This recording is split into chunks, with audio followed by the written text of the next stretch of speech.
ये सूरत इब्राहीम नबियों के जद्द अमजद हज़रत इब्राहीम के ज़िक्र से भरपूर एक ईमान अफरोज़ सूरह है।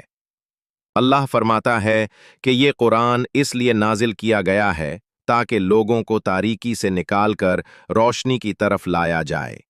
अल्लाह की नेमतों को याद करो, वो कैसे ज़मीन व आसमान को पैदा करता है, बारिश बरसाता है, फसलें उगाता है।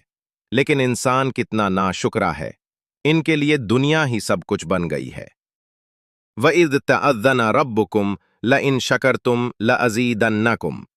अल्लाह फरमाता है, अगर तुम शुक्र करोगे तो मैं और ज्यादा दूंगा, और अगर नाशुक्री करोगे तो मेरा अजाब शदीद है। उस सूरत में हजरत इब्राहीम की वो अजीम दुआ भी है जो उन्होंने मक्का में अपने बेटे इस्माईल और बीवी हाजरा के लिए की। आयत 37। रब्बना इन्नी अस्कन्तु मिन ज़ुर्रियती। ए मेरे रब, मैंने अपनी औलाद को एक बेआब-ओ-ग्याह वादी में आबाद किया है ताकि ये नमाज कायम करें। ये वही दुआ है जिसका नतीजा आज हम खाना काबा की सूरत में देखते हैं। सूरत इब्राहीम हमें सिखाती है कि अल्लाह की नेमतों पर शुक्र अदा करो, नमाज कायम रखो और अपने बच्चों के लिए भी हिदायत की दुआ करते रहो। अगर दिल को रोशनी चाहिए तो कुरान से रिश्ता जोड़ो।